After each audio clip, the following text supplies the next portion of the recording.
Welcome to the Helsinki Documentary Film Festival, DocPoint. This is the only film festival in Finland which is devoted to the documentary films only. It all started in year 2001 by the Finnish filmmakers, especially documentary filmmakers. They established documentary festival, DocPoint, and now 2021 we have 20th celebration, so we are very pleased. My name is Outi Rousu. I'm a Finnish film producer, and I will moderate this Q&A, questions and answers, together with Radu, a filmmaker of the film Acasa. This film is nominated for the documentary Yle Documentary Award for the best international documentary film. So, welcome, Radu. Maybe you can pronounce your family name yourself. It's Radu Ciorniciuc. Ciorniciuc. So. And I'm very happy and grateful to be here, especially that we're doing this together. We've met some, and you've met the project since it was only a more advanced sketch, I would say. And you've seen it grow, so it means a lot to meet you tonight. Yeah, for me too. Thank you.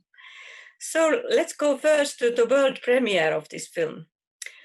It was in Sundance Film Festival last year in January 2020. Yes. And now, 1 year after, we are here in Helsinki at DocPoint Festival. So please tell Radu, where has this film been screened? Which festivals? It's been screened in a number of, I would say in a great number of festivals around the world. CPH Docs, just to name, there's around 70. I wasn't prepared for this answer, but there's around 70 festivals, and it won 20 awards internationally, and it exceeded our expectations as we've launched the film in January, and in February and in March, everything, all countries closed down, and we thought that this would be it for the film. But it was a good thing that we didn't travel, but the film did. So yes, and the film it's still continuing to be screened around the world, which is something amazing, because at the end of the day, this is what we wanted. We wanted for people to see the film, and because it is a film, for me, it was always a film more for the people than the film industry. So I'm very glad that it still reaches audiences as diverse and far away from here as well. Yeah. Yes, I agree with you. Yeah, we make films for the audience, not just for the industry, but industry too, of course. But from the very beginning, you are a filmmaker, but you are also a journalist, right? Yes, I started as a long-form non-fiction writer. So I would do a documentary, but a written documentary, where I would spend some months or sometime a year on a topic, and then I would write these long reportages with photographs and multimedia elements. And then I got into investigations, mostly looking into human rights, animal rights, environmental issues around the world. I've traveled quite a lot, and at one point I wanted to come back to my roots as a documentarist, but this time I did a visual documentary rather than a written one, as in the last years in my investigations I used a lot of I mainly did a video and film. Mm-hmm. And this film Acasa, if I remember right, you started this more or less as a journalist, it was a certain project. You had an idea for a book and for a research. Was that right? Actually, we started it as a reportage. We wanted to do a reportage Okay. about the place that where the about the Delta Bucharest, which is one of the places, one of the main places where the story is happening. As it was an abandoned garbage dump in close to the middle of the city, and the government was just preparing to make it a reservation, natural reservation, which is quite a high environmentalist status, you know.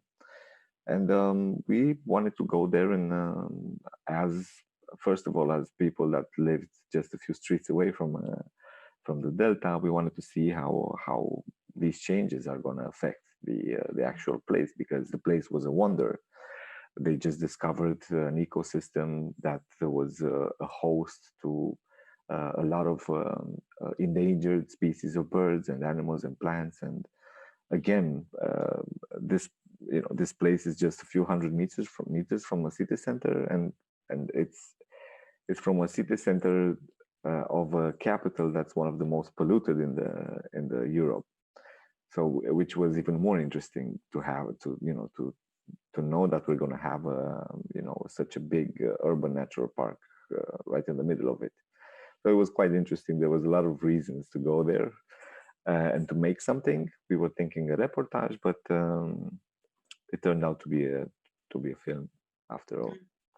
So what happened? What makes when you realized that this is more than a reportage, that this will be a really documentary film? So what made you make this decision? Well, it was a number of steps that led to us making this decision. And the first step was meeting the family and realizing that their story is, although they were quite well known in the press, especially a few years back. Jika, the father of the kids, became a local hero. He saved three children from a burning house. So everyone wrote about him, and everyone kind of knew that they were there. Nobody did anything. We weren't necessarily sure that they were there when we went to the Delta. So anyway, meeting the family and understanding that they have a special yet very exotic story. And I say exotic if it would have been exotic if we would have made a reportage, because the space, that in a reportage you don't have enough space to build the proper context, to create an understanding that would lead to more, that would make the story create more empathy towards your characters and so on. Having this experience of covering stories that would become popular on different international platforms. Sometimes this story would have been used by conservative groups, pointing out towards Romanians and towards the narrative.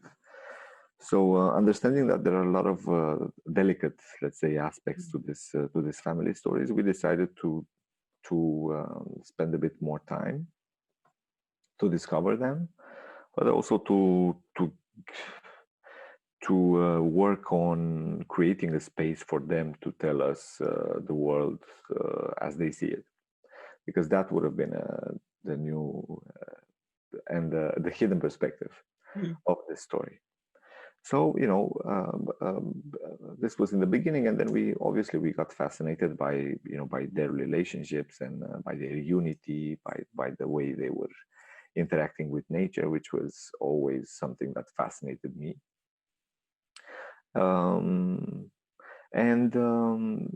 Of course, in our research, we understood that this new law wouldn't allow people to live in a natural reservation. So we knew that there's going to be a moment when the family should move out. So in the beginning, we said that we're going to end the film with this, with the family leaving into the city. We all know what's going to happen with them. They're probably going to have not such a shiny or such a bright future there. as we know how some of our capitals are, or if not most. um, and because of the Romanian bureaucracy, which was quite a wonder. Just to be sarcastic, it took 2 years for them to leave the place. So this gave us enough time to spend and get to know the family in their environment, in the environment they grew up in, and they were in the environment they lived for 20 years. And of course, we were getting closer to the moment when they would have to leave to move to the city, and we saw the kids interacting with other kids their age, and just by looking at them, looking at the world around us, again, we became fascinated about the many cracks that we have in the world that we built for ourselves, in our communities and in our values, and so on. And we decided to go on, again, realizing that this film is slowly turning into a film that's more about us than about the family. Exactly. Which, Yeah, which exactly. That is, yes. sorry, that's the thing which I've been wondering every time I have watched this film. I've seen this few times, this film. And every time I watch it, I get this feeling that I'm not watching, but these people, this family is watching me and us. So it's more or less a portrait of us than then. Exactly, which was very exciting, like for myself, because at one point I understood that I found a formula that's not the let's say not the perfect formula to like to create the space for this for the family to talk, but to create, I think, the safest space for them to be themselves and express themselves, even though some of them weren't necessarily. I'm thinking about the father, who was a true patriarch, and his values are quite contradictory to ours, and so. Um, it was very important for us to have this safe platform, and at the end of the day, we wanted. I mean, I think we succeeded, and this is, of course, with the efforts of my colleagues as well, we succeeded to make a film that to tell the story from within the family rather than a story about the family, which is the thing I am most proud of. Like in telling this story. Exactly. So I'm curious how you gained the trust, how you communicated with this family, how they began trusting you. Could you tell more about that? Yeah, I mean, I think we were privileged from the beginning because, as I said before, the father especially was used to camera people and journalists, especially that. I mean, apart from the fact that from that year when he became a hero, he was also working as a um, like a local fixer, like the fixer for all the journalists and scientists, biologists that would come to promote or study the Delta. So he was informally working with the campaigners that managed to pull off this protection status. So in the beginning, it was quite he was quite welcoming, and he had his little script. He knew that he knew the kinds of questions that journalists like to ask, or the kinds of things that they like to see. So he took us with a boat, and we did interviews with him. But we kept coming back. And at one point, he just looked at us and like, "What kinds of journalists are you? Like, you don't ask any questions. You just sit there." And obviously, we there was some. I think there were some important moments in building this trust with the mother, especially because she was very protective of the children. She wouldn't allow us to film them, and with the father as well, who was losing his patience in many ways. And I think it was the most important thing was that we. I don't think there were many people that would come to that family that would actually spend some time with the children as well. again, we were, like, my way of doing research doesn't necessarily involve always to have a camera in my hand. Having a background as a writer, I always, just sit and listen and try to discover a person so that I can maybe plan a scene for the film or a shot or whatever. So we would spend a lot of time with the children. We would just go there. Many of the times without the camera, we would camp there. We would barbecue. We would, without filming. And of course, the kids were very curious about us. Not many white people would actually treat them as in a fair way or whatever, in a human way, so this was actually the true privilege of our relationship, that we kind of established a relationship where if we would mess up, the mother or the father would